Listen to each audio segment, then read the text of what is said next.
In Memphis, nothing comes easy, and that's exactly how we like it. This is a city built on hustle, on heart, on grit. And at Carway, our rides are built the same way. Tough, reliable, ready for the grind. No games, no gimmicks, just Memphis-style service. Real, honest, and built on trust. Where grit meets grind, you meet your next ride. Carway, grit, grind, and Pink Beetles.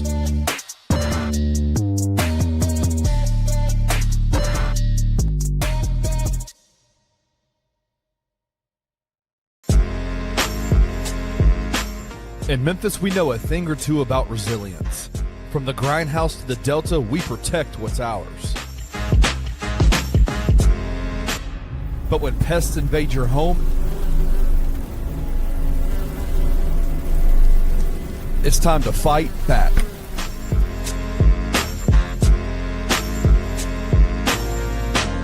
Grade A Pest knows how to handle what crawls, flies, and bites. With local experience and guaranteed results. I'm Reggie with Grade A Pest Control. We service the Memphis metro area. That also includes DeSoto and Fayette County as well. Grade A Pest has the entire Mid-South covered. So if bugs and pests put you to the test, let Grade A solve your problem.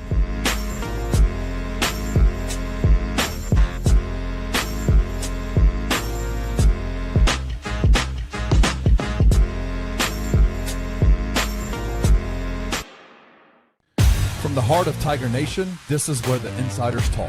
Real stories, real access, and the pulse of Memphis Athletics. You're tuned on beat with BCM. Now, let's get to the show.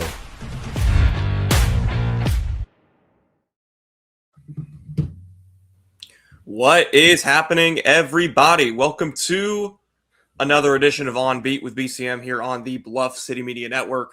I am Memphis Tigers men's basketball beat reporter for Bluff City Media, Roman Cleary, and Sam Shoemaker, my regular co-host, is out this week due to personal reasons, but stepping in is Kenny Stubblefield, the ultimate utility man here at BCM.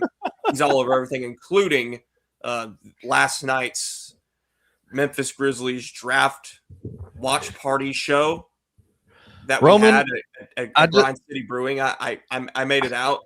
It was a wild night, 3+ hours of coverage here on BCM from us, and it was exhausting, wasn't it, man?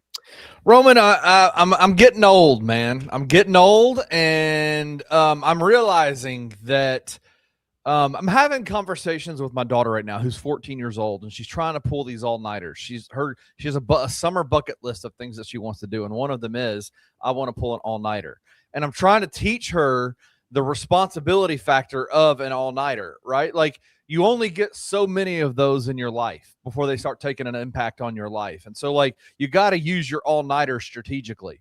I am so old, Roman, I can't even be on air or even helping facilitate a live stream for 3.5 hours without feeling dead to the world the next day, dude. I'm exhausted. Like, today has been one of those, if I sit down for too long, I'm falling asleep. Like, that's kind of where I've been today.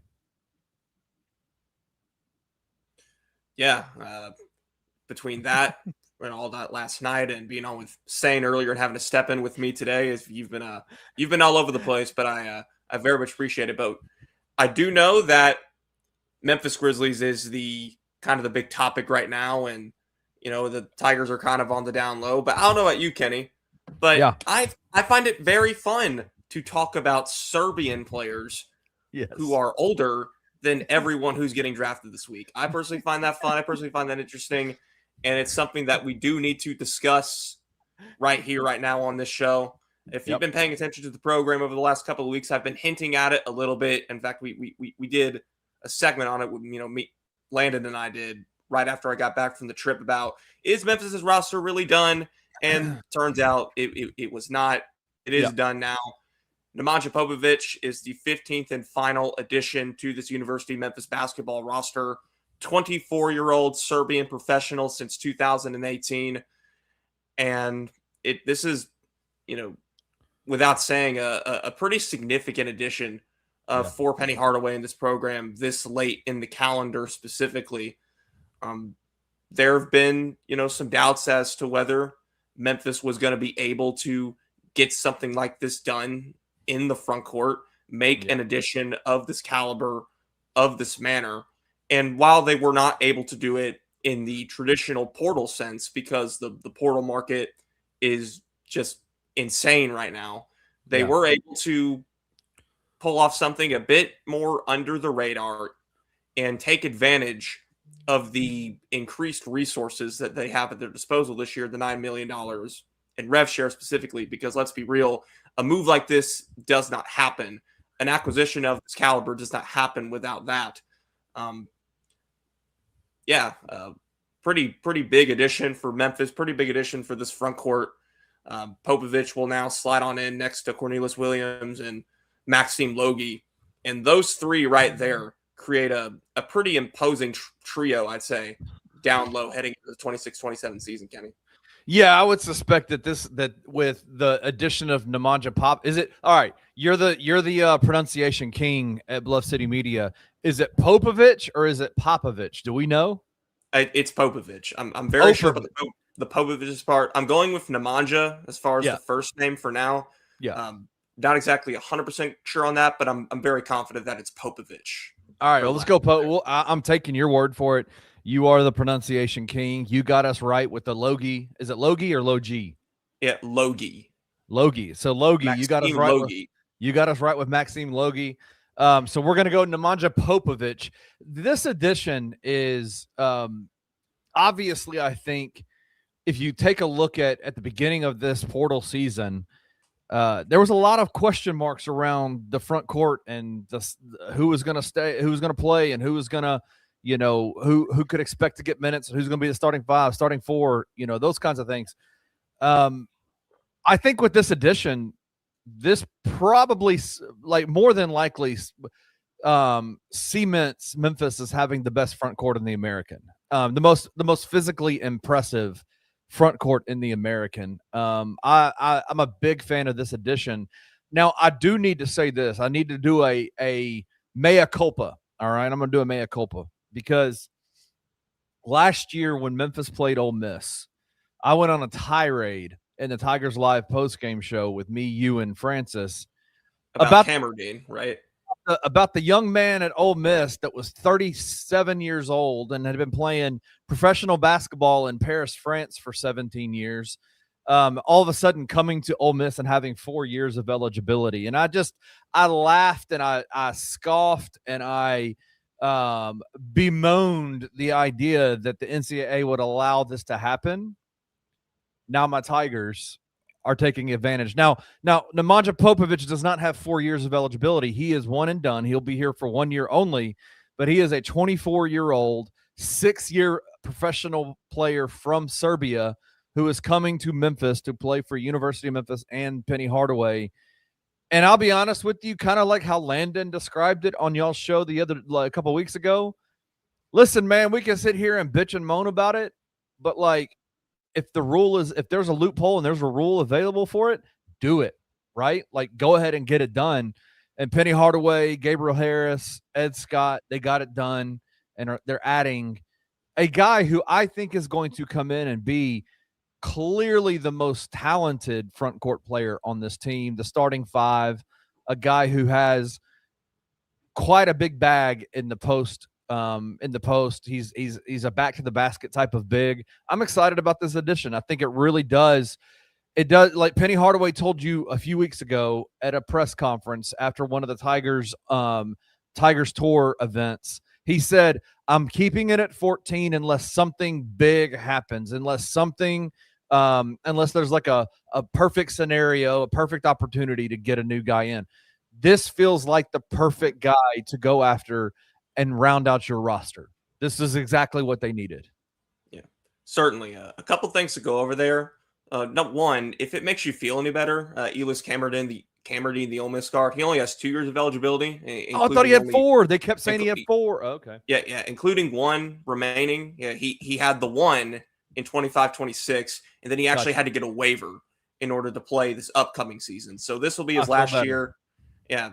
So yeah, that makes you feel better there, hopefully. And then I feel as for Popović, as far as my end goes, I don't exactly have the most clarification on what his eligibility is exactly going to look like. The assumption is a year, considering the fact that he's 24 years old. Once I get more official word on that, I'll let y'all know. But yeah, we will roll with the assumption that it's going to be a one and done type of deal. As far as we know right now, we have some eligibility stuff to talk about later in the show. But yeah, one and done for Popović, and yeah, this is a very nice addition for this Memphis frontcourt.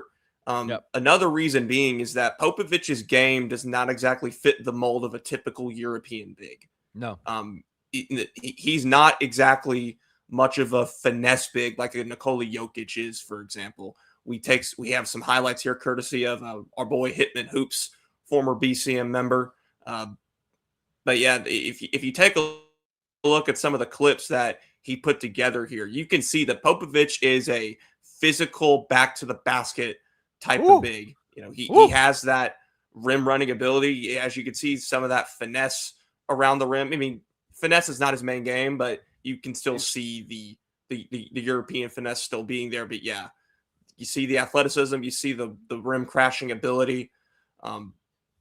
You did not have a guy like this at your disposal. Let's be all right. Let's go back and look at this. Last year, I remember it was in the Baja Mar tournament. And I think it might have been, who did they play the first game in the Baja Mar tournament? It was Purdue in the first game and Wake Forest in the second. It was in the Wake Forest game because it was in that same time period where Aaron Bradshaw got taken to the ground, acted like he got shot, and that whole situation happened. It was a play or two right before that Aaron had the ball in the post, and I remember seeing him try to. I thought he went to the ground in the Purdue game. Was that the Purdue game? You're right. Because it was a Purdue game. Yes, it was against Trey Kaufman-Renn. That's right. That's right. Happened. You're right. I think it was in the next game, the Wake Forest game. He was trying to use his back to the basket move against a player for Wake Forest, and he hit him full force, like 4, 5, 6 times. Boom, boom, boom. And it was funny, Roman, is that the guy from Wake Forest didn't move an inch, and every time Aaron hit him, he would fall forward and he would lose ground. Like I've never seen a back to the basket type of player not be able to like use his full body weight and size, a 7'1" frame, and not able to move a guy. Like, it was crazy. Just watch what Popović is doing here. I mean, he is using his body and is making people move. Like, he is really physical here. This is very clearly a difference in size and strength. Yes. Very much so. Just to go over some of his attributes or whatever. First off, 24-year-old grown man, right? Yeah. So it's not surprising that he's able to move, players the way that he's able to there, and it's certainly going to be a valuable asset for Memphis in the American Conference specifically. Like I mentioned at the top, been playing professionally in some form since 2018. Spent this past season in the Polish basketball league, the PLK, which is the highest tier of basketball in Poland. I listened to Hitman Hoops' interview with Jason and John a couple days ago, and he's a bit more familiar with the international basketball scene than I am. And he said that league equates to like a mid-major plus league in college basketball that Popović was playing in this past season.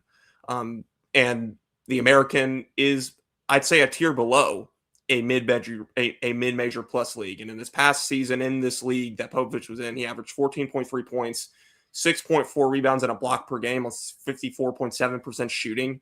That earned him an all PLK team honor, a top 5 player in the PLK, basically. So that's what he was able to accomplish in that league. Fun fact that I'm sure has been mentioned by everyone at this point, he was actually teammates with former Memphis big Malcolm Dandridge last year, and Dandridge was not nearly as productive on that team, did not play nearly as much.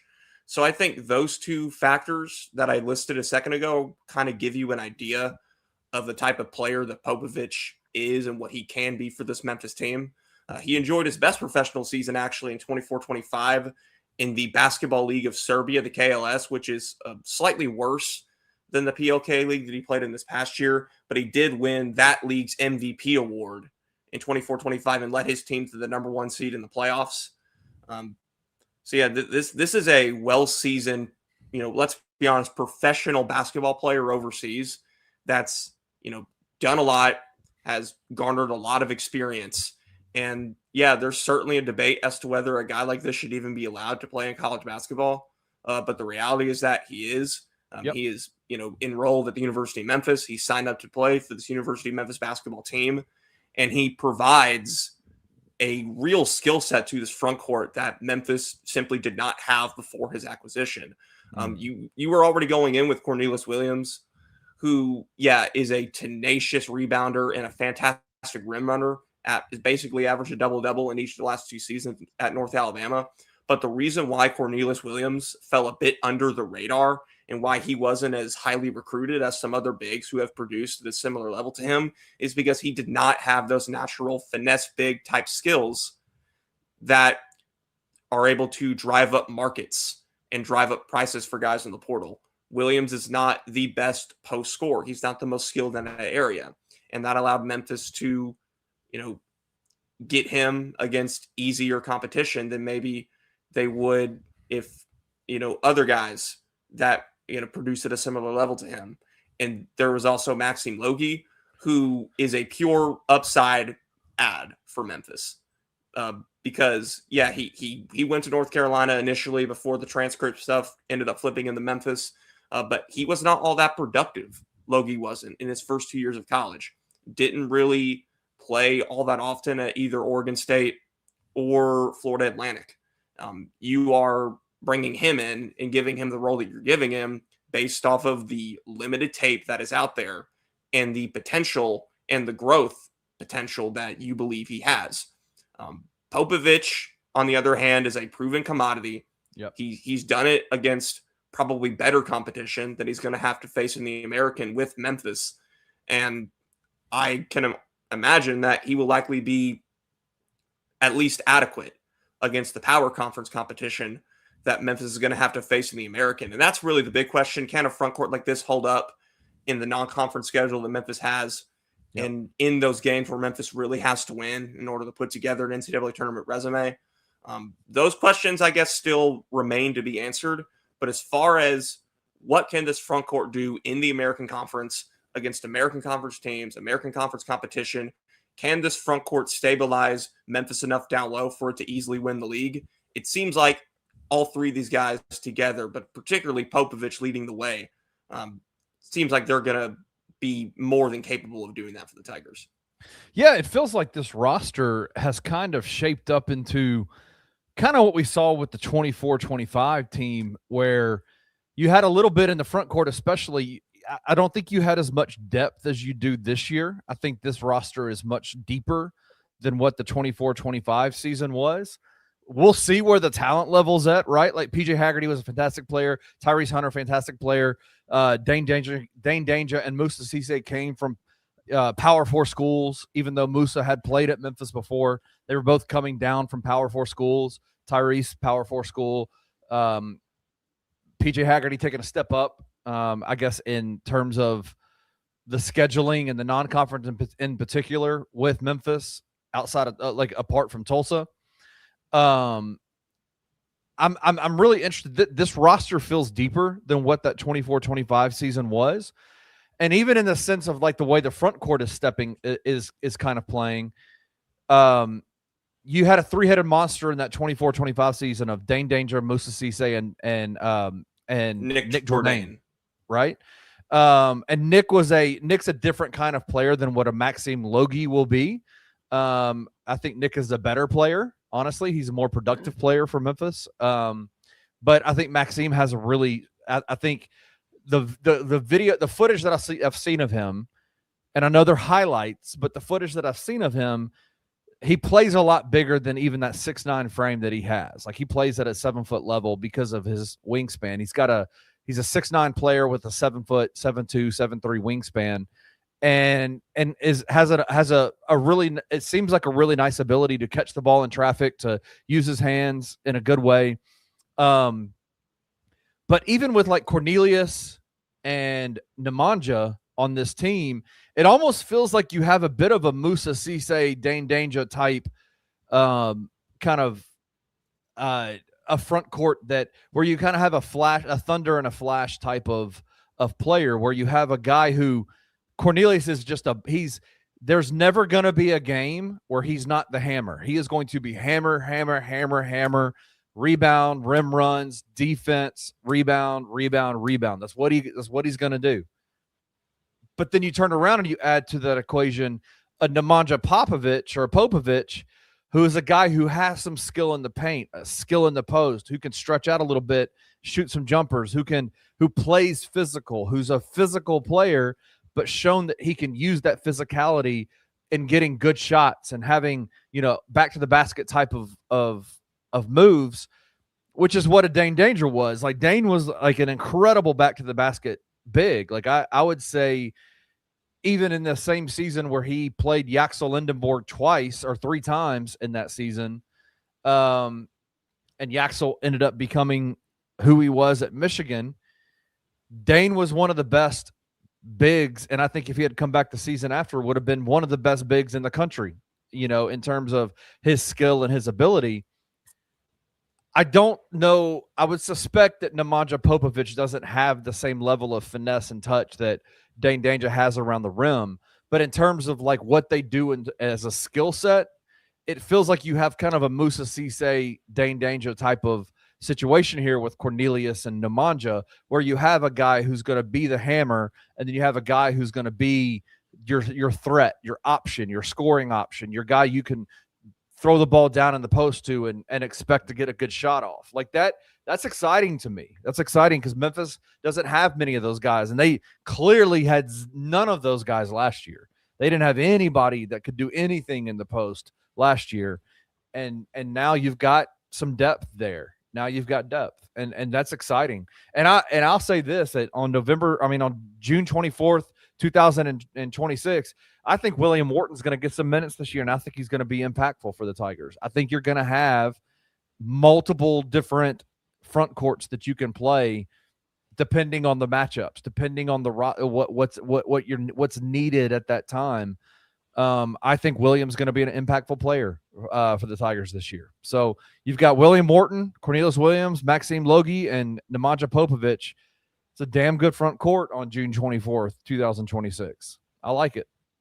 Yeah, I mean, Popović, Williams, and Logie will obviously be getting the primary playing time, I'd assume, with Popović probably sliding in as that starting four, and Logie and Williams battling it out for the starting center position. And Wharton will firmly, key in there as the primary, as a backup big beyond that. Wharton showed some signs of athleticism last year, but his skill and his technique just has to improve for him to really carve out a role in my eyes. And until that kind of shows itself, I'm not really going to count on him to be a rotation player. But that being said, there is certainly a loose comparison to the 24-25 front court in the sense that you do have what you could call a three-headed monster. Popović can certainly be a Dane Danger type player, or at least fulfill a Dane Danger type role. Williams can certainly do similar things that Musa Cisse did, and perhaps do it with a bit more scoring upside as well.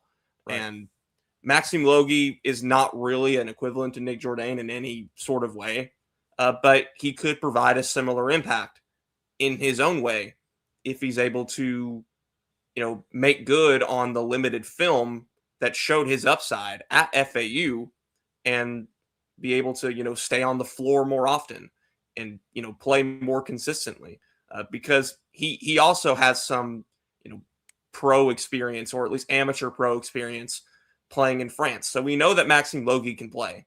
It just comes down to him,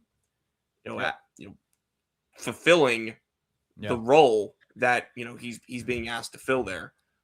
It's it feels like Popović is the piece that's, putting it together and really making this, three-headed monster in the front court more of a believable thing there. Sure. And I'll say this about William Wharton. 2 points about William Wharton. That you can say a lot about Penny Hardaway. You can say you can say you don't think he's a good coach. You can say that he doesn't that he's not a program manager. Whatever you want to say about him. And I think Dr. Ed Scott has also said it in a press conference. He's one of the better developers of players in the country. Professional basketball players come every summer to Memphis to work out at the Laurie Walton practice facility with Penny Hardaway. Guys that are heading into the draft come and get their pre-draft workouts with Penny Hardaway every single year. It happens all the time. So there's a level of understanding that Penny Hardaway is a fantastic developer of players. I think he's also been a very, very good big man coach since he's been in college basketball. I think he has shown an ability to develop bigs. And there's a couple of different places you can go with this. He's put quite a few bigs in the NBA. Number one, number two, I think, and I said this, and we can shit on last season how bad it was. It was rough. It was terrible. But he turned Aaron Bradshaw into a serviceable big last year, and for a better part of the season was the best big after being virtually unplayable at the beginning of the year.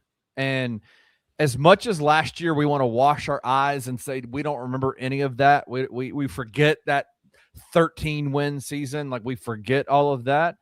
I do take in consideration the fact that Penny was able to say to Aaron Bradshaw, not only like kind of pitched to him a vision of what he could become, but even when in the midst of like really, really difficult situations at Memphis, when he was being suspended and showing up late and not producing and playing 7 minutes one game and fouling out, and then the very next game turning around and playing 8 minutes and fouling out, like he turned him into a guy that was serviceable. And when he went out with the elbow injury, the Memphis Tigers struggled without Aaron Bradshaw. They didn't have anybody else. And so I'm excited. I say all that to say, for William Wharton, I trust that Penny Hardaway can get as much out of William Wharton as you can possibly get over like really any coach in the NCAA, number one. Number two, there's a reason why William Wharton came back to Memphis. There's only two players that came back to Memphis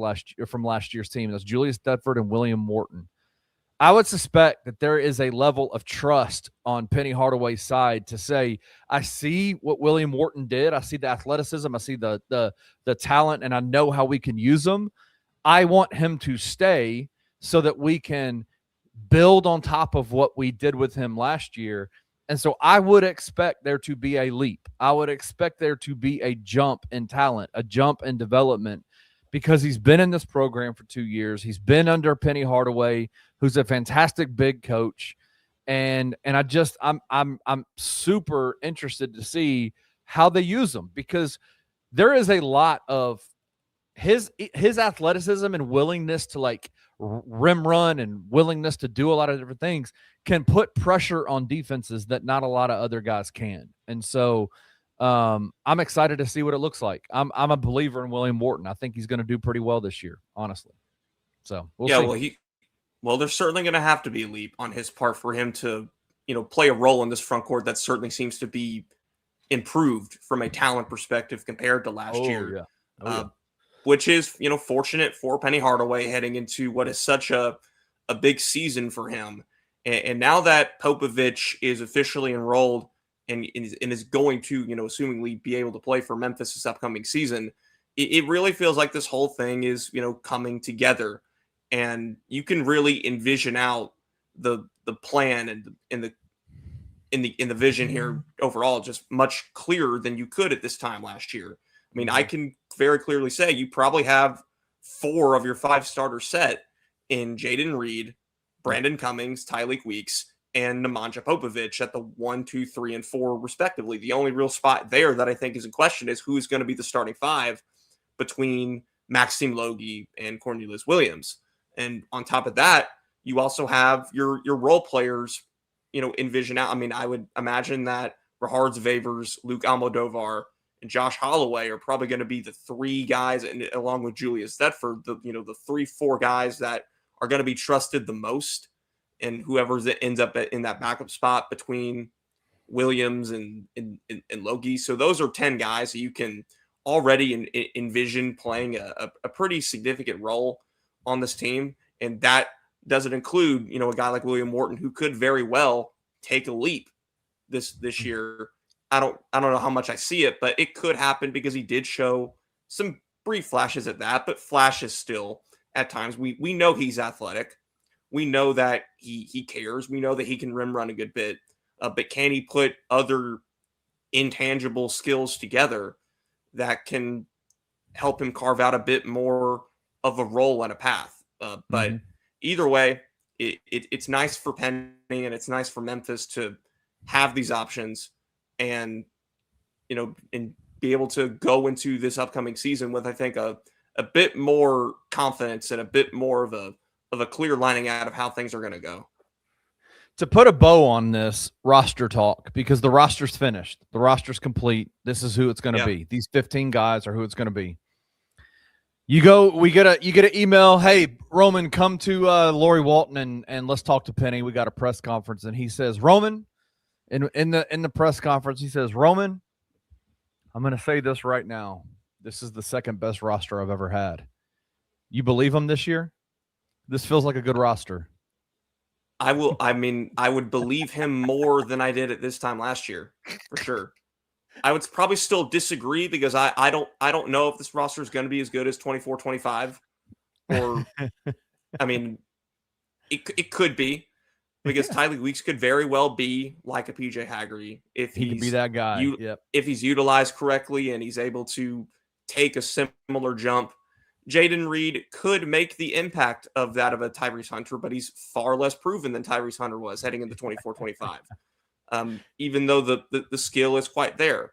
And there's also Jaden Reed is a pass first, playmaking first type of point guard. And those point guards typically have not worked as well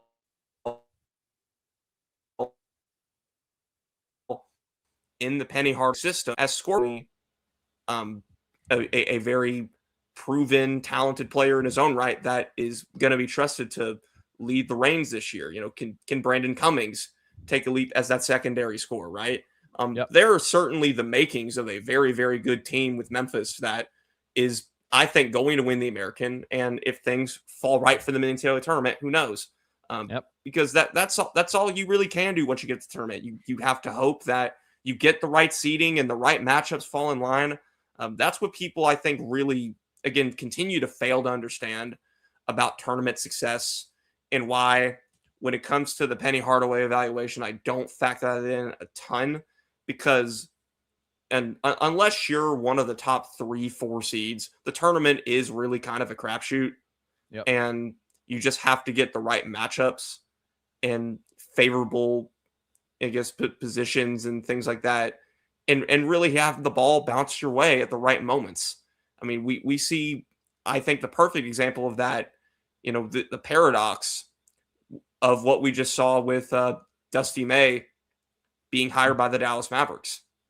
I mean, a lot of people have mentioned this already, but if that jump ball and the subsequent timeout actually goes Memphis's way a couple of years ago in the tournament game, Dusty May could still be stuck at FAU right now, and the whole history of the recent years of college basketball could have changed, and it could have been Memphis that made it to that Final Four.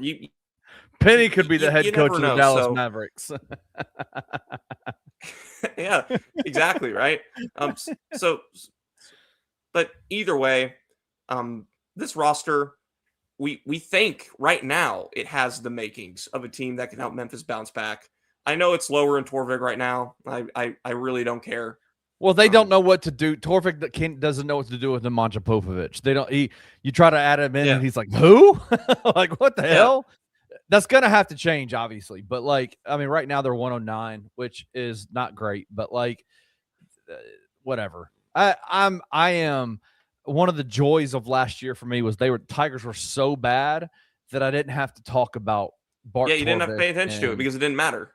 It didn't matter. I didn't have to talk from like December on. It was just like, hey, man, just go win your conference. And then obviously that went away pretty quickly. But yeah, it'll be interesting as those conversations start back up, as we start talking about quad ones and quad twos and quad threes. Those conversations are coming. The net rankings, the Bart Torviks and the Evan Mayas and all that. Those are conversations that are going to happen, man. Just go win and just go play and be better than what you have. Like, just be good. And I think there's a lot to like, man. I've been told by some people at the University of Memphis that we're going to be able to get some footage and go to practice this summer, which, Roman, I don't know about you, I'm excited about. I want to be able to tell the story of this team. I want to be able to tell y'all what we see. Yeah, but covering this team for 3 seasons and have been able to cover a total of 2 practices. Yeah, I'm excited if we can get there, right? And, I mean, I would love it if they did it kind of how Charles Huff did during spring, right, where they let you have 4 days in a row, 4 days a week of practice coverage. I mean, it would be incredible to be able to talk and get as much content and stories about this team. I've also been told, bro, that watch out for Luke Almodovar, man. Like, the kid has been balling. Like, I've been told, do not get it out of your mind that this dude is just a shooter and a guy who can dunk really well, dunk really hard, who's got sneaky athleticism, that he is a full package of a player. Like, he can, there's a likelihood he could be a lead guard for this team in a backup role, for this team. I've also been told, watch out for Favors as well. Favors have been doing well as well from what I'm told. I've also been told Fred Smith Jr. has been playing really well. He has come in and his the shape that he's in great shape.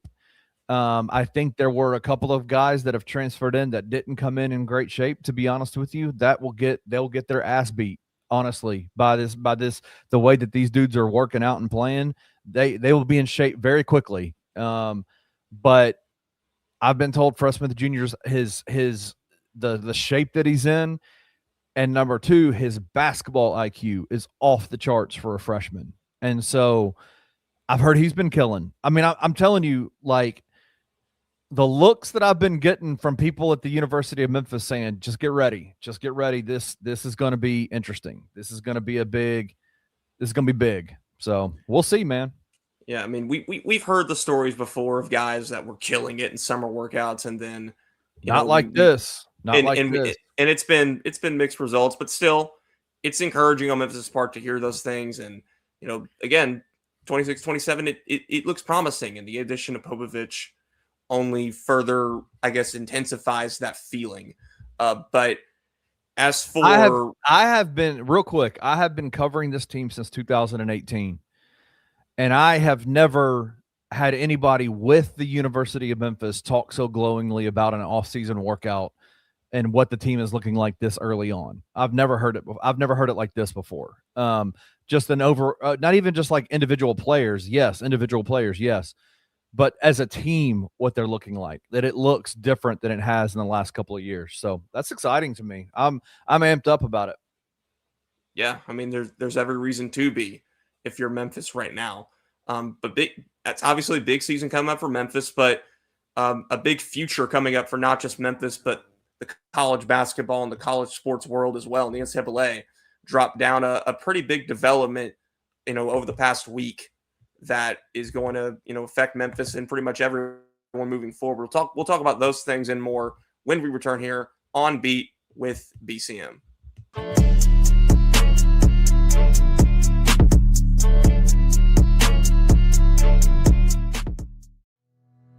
Tired of the same old fast food? The soggy fries, the frozen flavors, the meals that never quite hit right. Head over to Waldo's Chicken and Beer, where everything starts fresh and flavor comes first. Our chicken is fried in rich beef tallow for that bold, old-school crunch you can actually taste.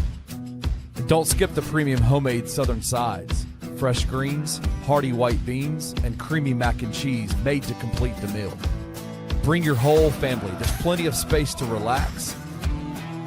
plus a game room the kids will love. Catch the game on big screens, grab a drink at the full bar, and enjoy happy hour specials every day from 3 to 6, all day on Tuesday and Sunday.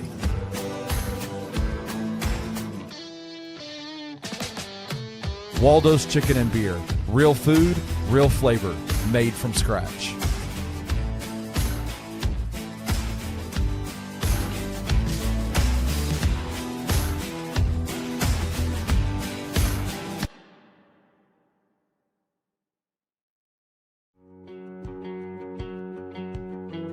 In Memphis, we don't just make memories.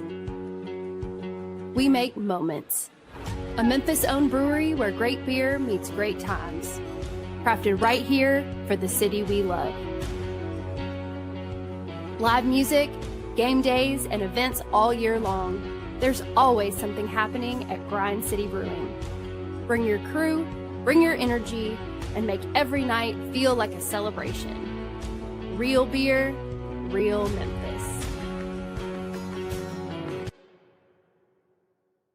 If you're sick and tired of being sick and tired, if you think that growing older means slowing down, sleeping poorly, and lacking the motivation to do the things you want to do, then I've got just the spot for you right here in Memphis.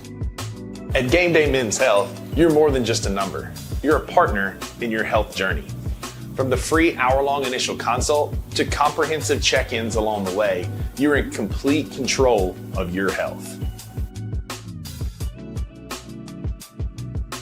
Offering TRT, weight loss protocols, performance enhancement, and shockwave therapy for musculoskeletal injuries, you can get back to feeling like the younger version of yourself.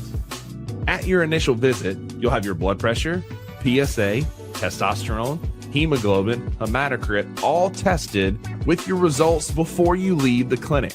Plus, you have a real conversation with your provider and not just an in-and-out visit. Game Day can help with muscle pain, joint pain, hair loss, ED, peptides, and more. With 2 convenient locations in the Memphis area, your path to a better life is just minutes away.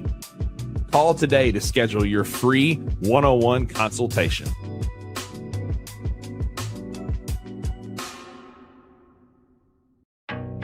Some dreams don't just come true, they come with 4 paws. At Puppy Dreams, we match loving families with happy, healthy puppies. From playful companions to lifelong best friends, your perfect match is waiting. And with our professional grooming spa, your pup will look as amazing as they feel. Visit Puppy Dreams today and meet the one who's been waiting just for you.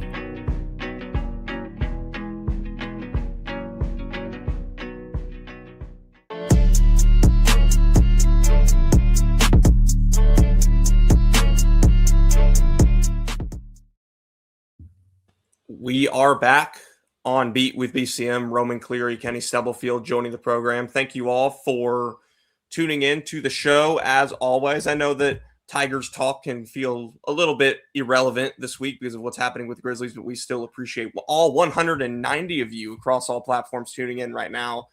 We definitely appreciate it and are very thankful for the interaction as always. But Kenny, let's get into some pretty significant college sports news that dropped this week. We've been hearing about this new eligibility model for a while, particularly over the past month, but it was officially voted in and approved actually today after it was preliminary announced yesterday. Right. But the NCAA is officially adopting a brand new age-based eligibility model that is going to attack a lot of the different eligibility concerns and controversies that we've been experiencing in college sports really since the COVID-19 pandemic. But basically, how this is going to work is that your college eligibility is going to have, and it's going to span 5 seasons now, as opposed to 4 seasons, which is something that you've been calling for a while. But the trade-off is that there's no red shirts, there's no waivers, nothing of that sort. And it's going to start at either your full-time college enrollment or your 19th birthday, whichever one of those comes first. So you can't delay your enrollment for an incredibly long amount of time anymore. If once you turn 19, you're on that clock, whether you're actually playing college sports or not, basically. So this is a pretty significant shift in the college sports landscape that's going to go into full effect for the 26-27 season, or for the 27-28 season. Everyone will be under this purview by then. For 26-27, there's still going to be a mix of guys who are under the new age-based model and guys who are still under the current eligibility rules, whichever one kind of benefits them the most there. But for everyone that's enrolling or entering college in 2027 or later, they're going to be under this age-based eligibility model only. And before we get into how this could affect the nation and affect Memphis specifically, just what are your thoughts on what the NCAA is, doing here?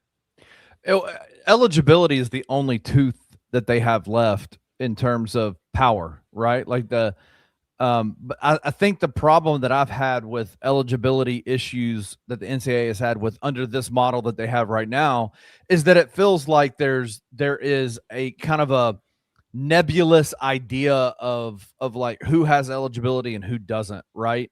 I think we are still, in your lead up to all this, you talked about the impact that COVID has had, that the COVID lockdown, the rules that were kind of put in place because of COVID. We're still feeling the impact of all of that. 5-6 years later, we're still feeling the impact of all of that. I think this country, this nation, this world is feeling the impact still of I think high school basketball in Memphis is feeling the impact of it, right? Like there's just so many, there's still an impact that COVID, those lockdowns and the different rules that applied for different people in different places are still impacting what, college athletics looks like. I do like that there seems to be kind of this model feels relatively uniform in that it's like, this is when it starts. This is the date that it starts. And this is when you sign your national letter of intent and start your college basketball career, your clock is running. When your age turns from 18 to 19, it starts. Like there is no like, hey, I'm gonna come in and out, or I'm gonna delay my time, or I'm gonna do this. It starts and then the clock doesn't stop until 5 years later. My question for you is it 5 years of eligibility, or is it 4 years to play 5, or is it 5 years to play 4? Does that make sense? You'll be able to play 5 seasons now under this new model. Yeah, you get 5 seasons in 5 years. The trade-off is that you have more firm cut lines now. It's either full-time college enrollment or your 19th birthday, whichever one of those comes first. Yeah. That's it. Your clock starts whenever one of those two things occurs. And you better hope it's full-time college enrollment, because once you get your 19th birthday, it's starting whether you want it to or not. Yeah. So that means, it's interesting. Who do you think, what group of players, what group of athletes are going to be most impacted by this? Is it the international players? Is it, I guess everybody's going to be impacted by this because it's a pretty uniform model, really. Yeah. It feels like everyone across the board is going to be impacted by it. Some positively, some negatively. I've gone over some of Memphis basketball's roster, for example, this year, and taken a look at how, it could affect some of them. Like Tyleik Weeks, for example, he's heading into the season with, under the current rules, what would be his last year of eligibility. But because he hasn't taken any redshirt years or anything like that, and he's only played 3 years, and he's done so in the appropriate timetable. Yeah. If Memphis were to apply the age-based model to him, Tyleik Weeks would actually have 2 years of eligibility remaining. So Memphis could hypothetically get 2 years of Tyleik Weeks instead of 1 year. The same thing applies to Jaden Reed. The same thing applies to Luke Almodovar as well. And a few other guys that I'm sure I'm forgetting about as well. I think Josh Holloway would also get an extra year right now. But one guy in a similar boat who probably wouldn't get another year is actually Favors, even though he's only played 3, like the guys I mentioned before. But the reason why Favors wouldn't get another year is because he delayed his enrollment by a year to instead go to prep school. So he spent what would have been his first year of eligibility under that new age-based model. He spent that in prep school. So if we are interpreting the model's rules and regulations correctly, this is still going to be Rahard Favors' last year of eligibility, regardless, because of the new age-based concepts there. Believe Cornelius Williams could potentially get another. No, Williams actually redshirted his first year, so no, he wouldn't be.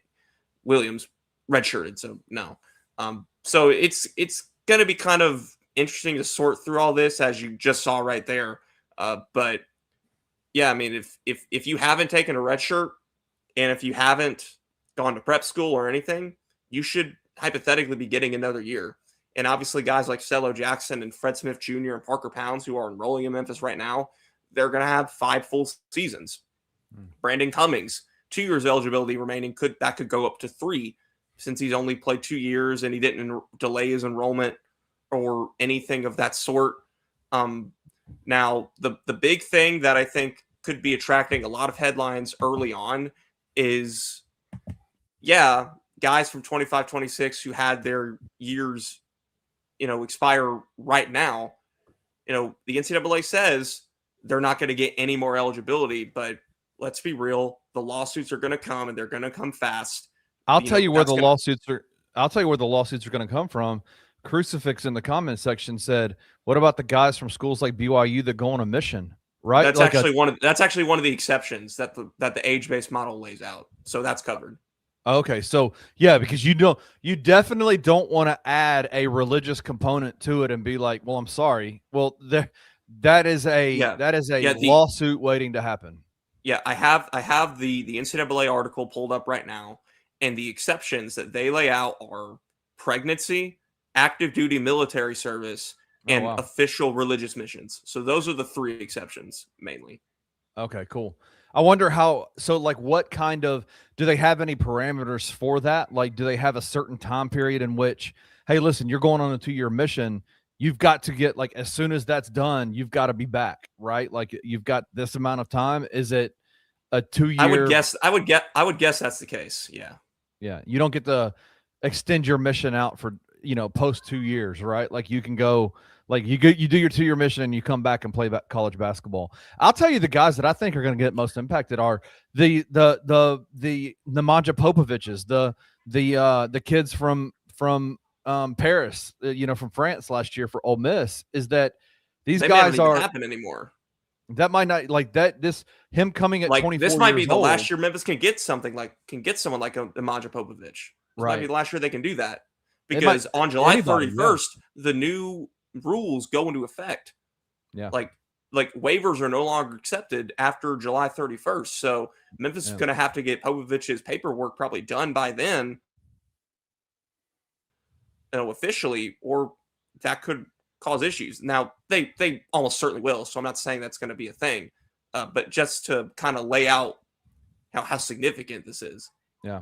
And I'll say this again, what I feel like this is doing is it's putting some parameters, or kind of a uniform policy in place for what college athletes are going to look like, the age range in which they're going to be here, right? Like, you're not going to have 26-year-old guys in the NCAA anymore. You're not going to have 27-year-old college football players. You're going to, like, it's going to be 18 to 23, or it's going to be 19 to 24. That's the age range, right?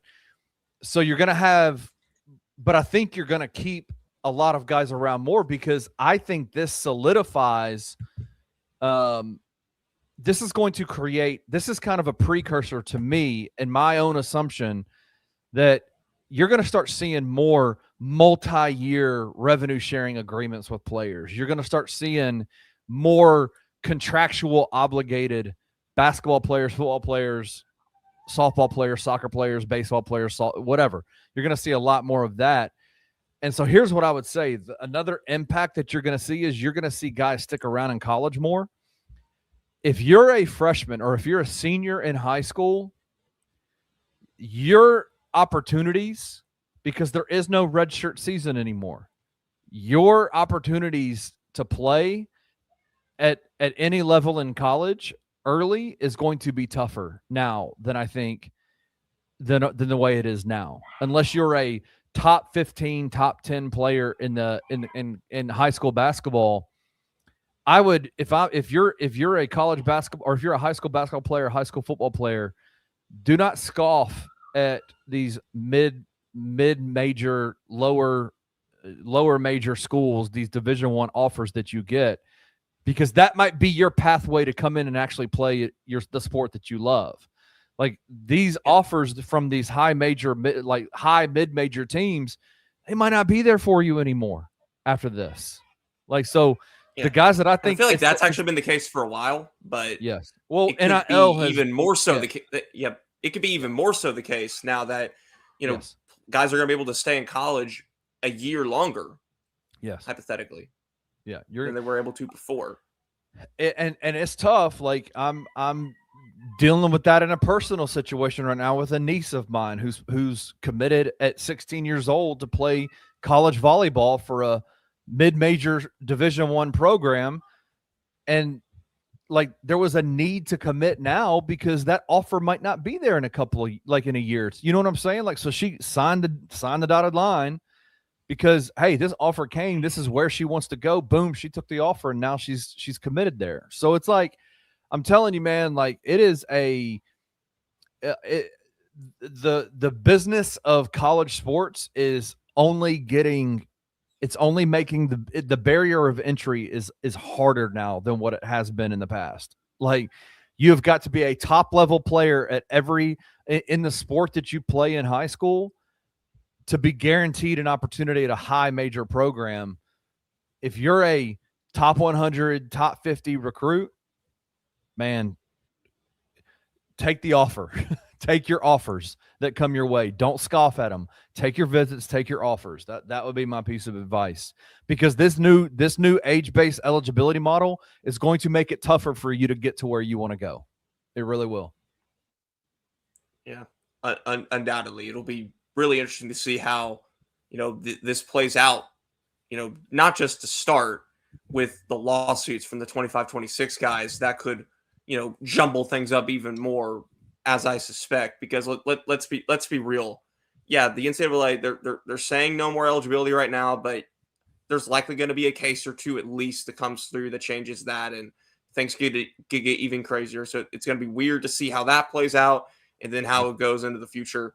But yeah, no, big news coming out of the NCAA this week. I just don't know what the argument is. I don't know what the argument is. If this is a uniform, because I think the argument for a lot of these lawsuits that we've seen, Roman, have been that this is in the language of the James Wiseman lawsuit against the NCAA in 2019.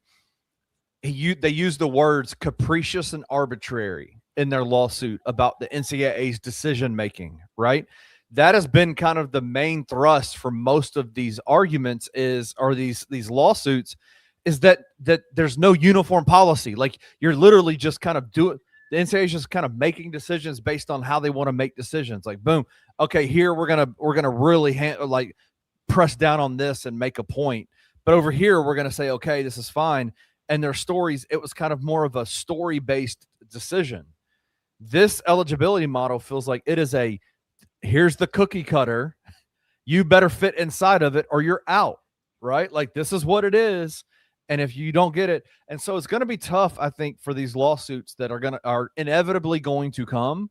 It will be tough for them to win them because this is a model that is uniform for everybody and not for an arbitrary few. Does that make sense? Oh yeah, no, it certainly does. I mean, I just think that because of the nature of how these things typically go, one case will get approved for whatever reason, and then that can set off it's precedent, right? That could set off the crosshairs for everybody. That's what I suspect will ultimately happen here at some point. But perhaps I'm being too pessimistic about it. Well, there's gonna have to be some kind of, like, I'm telling you, I'm jaded on all of it because of the Brendan Sorsby Texas Tech stuff. Yes, I agree with you. The hard part that it's going to be is the NCAA is they might lose some of those like early on battles in courts because you're just going to take a lawsuit to Lubbock and get as far a as Sorsby goes. I mean, NCAA said no. The Big 12 said no. Texas Tech, even in a way, said no. But yeah, they went to a judge and got basically the ruling that he wasn't eligible pushed back to after the season was over. Like the injunction extended all the way to February 2027, which was going to be well after the college football season ended. It's crazy. Like, so yes, there will be legal battles, and more than likely you will get some advocate judges, biased judges who will make decisions that will be reversed, right? They will be appealed and they will be reversed. But not until after the guy's season is over, so it wouldn't matter. It's tough, man. Crazy.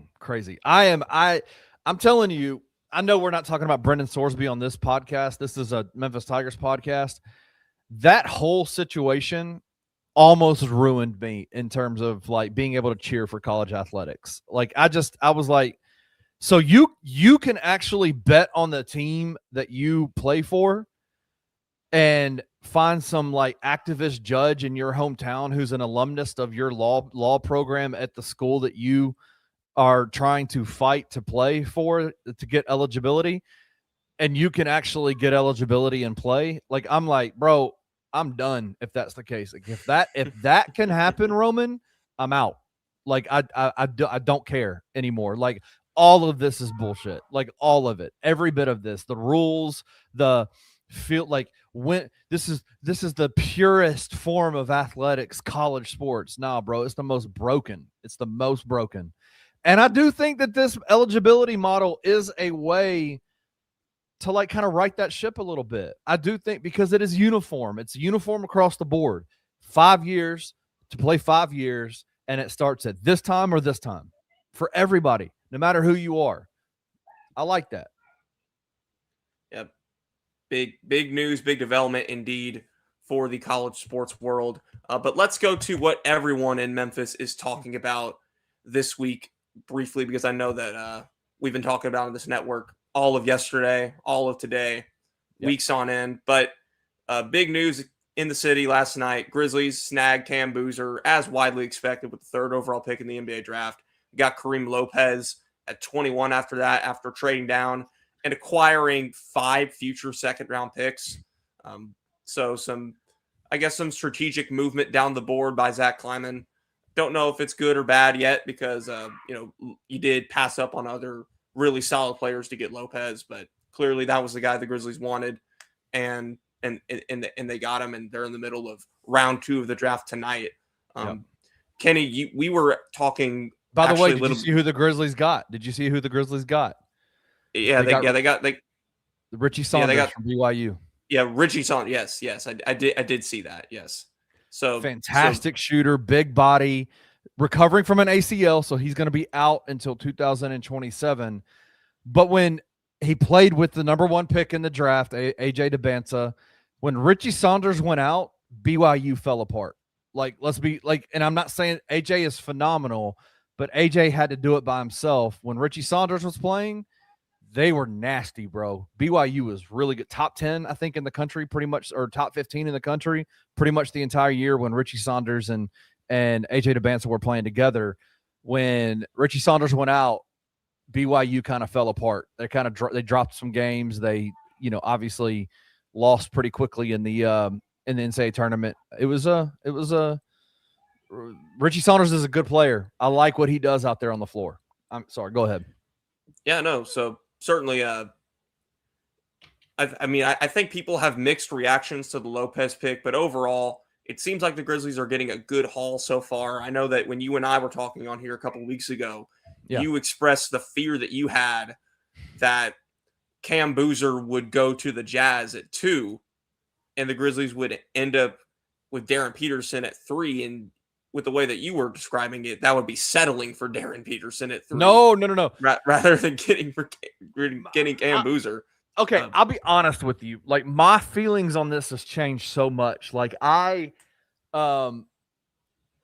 It's so weird. Like, I love all three of those players: AJ DeBanza, Cam Boozer, Darren Peterson. Are all franchise changing players. By the end, I'll tell you where my thought process was at the end of this draft cycle. Is my thought process was, if somehow Washington and Utah went ballistic and chose Cam Boozer 1, Darren Peterson 2, I would in some ways be kind of disappointed if the Grizzlies got AJ DeBanza, because I think Darren Peterson and Cam Boozer are the two most talented players in the draft. And I think that those two guys, while they're vastly different players, those two guys I look at and go, they're automatic franchise changers. And I think AJ DeBanza is too. But then Francis hits me and says, what if AJ DeBanza... big news. Isaiah Stewart's going to the Grizzlies. The Detroit Pistons have traded Isaiah Stewart to the Grizzlies for 3 future second-round picks. Oh, wow. They got their Edie back up. Yo! Oh, my. Yes, sir. Breaking Grizzlies news live on a Memphis Tigers podcast. Isn't that funny? I love Isaiah Stewart. I love beef stew, bro. Oh, my God. See, this is why, guys, it's chess, not checkers. This is why y'all freaking out about moving down from 16 and not getting a Cam Carr and them saying, dude, do you know what Zach Kleiman did to Sam Presti last night? He fleeced him. He fleeced OKC because they put all this disinformation out over the last week or two, basically saying, we love Bennett Sturts. We think he's awesome. He'd be a perfect fit. He'd be incredible. But guess what?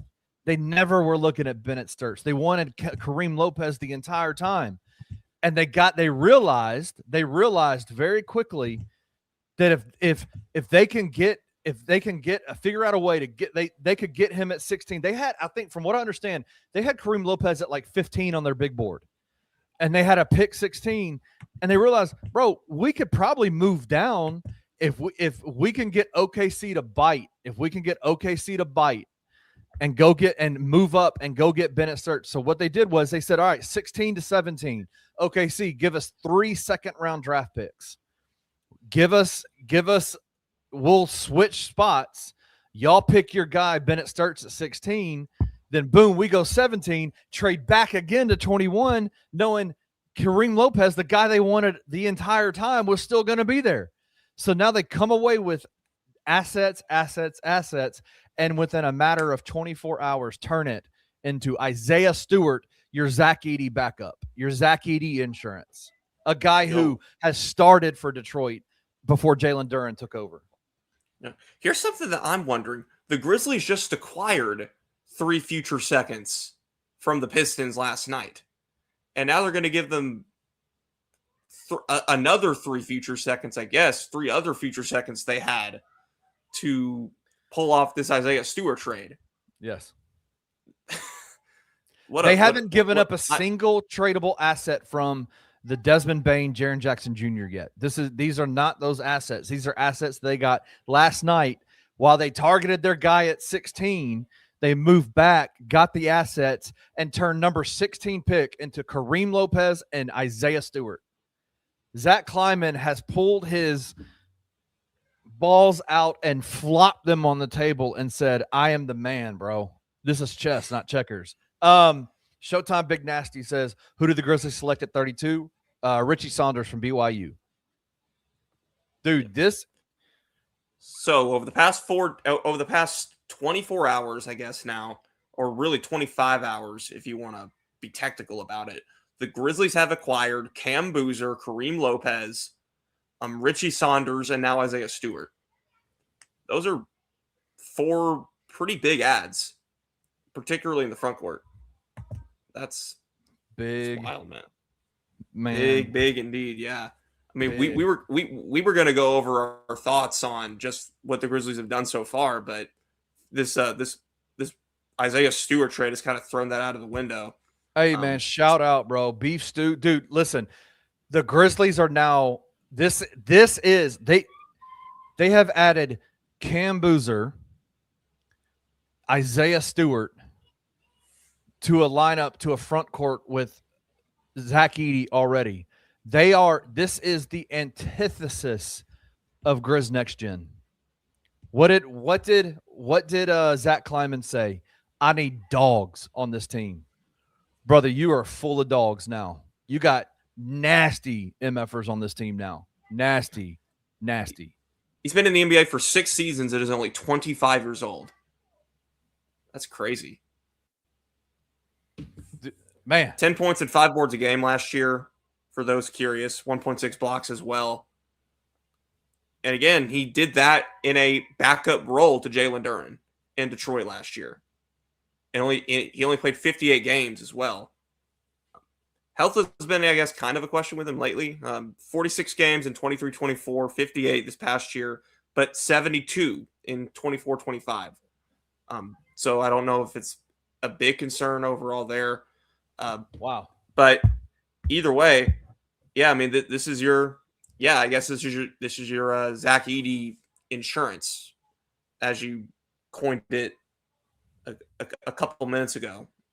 Whew. You'll have Edey coming back, assumingly healthy, and you'll Stewart in that backup role. You'll have Cam Boozer starting at the 4. I guess Aldama will still be there as well. Depends, man. I mean, Kareem Lopez. It's either going to be Gigi or Santi out. I would suspect. I would suspect that you're trying to move. Yeah. You're going to use some of those assets to try to move Ja off the team. To be honest with you, I think that's where it's going. Oh my God! All right, hey, let's get out of here. I think we might be going live with some Grizz stuff. Yeah, I was guessing when they up on this. Yeah. When they piled up on the second rounders, I was assuming that they were going to try to use those to package Ja, but I'm guessing they've used some of those assets or have piled up on assets to use other ones to get Isaiah Stewart. So, big moves for the Grizzlies overall. Big breaking trade for Isaiah Stewart. They've also drafted Richie Saunders earlier tonight. Grizzlies certainly being very active in the NBA draft, and we'll let the Grizzlies experts talk more about that tomorrow. As for us next week, we'll be back here live at 7. Hopefully Sam will be back. Hopefully, what his personal stuff away from this is will be sorted out by then. And of course, I'll be here. We'll talk whatever Tiger developments come over the next week. Shout out to all of you for tuning in and sticking with us through this breaking news that we had to sort through here. Shout out to Kenny for stepping in, as he's always so graciously willing to do. Roman, when you call Stubblefield and everyone here on the, when you call Roman, I come. That's what I do, man. When you call me, I'm like, Roman, you're my guy. I'm coming to help. Let's get this.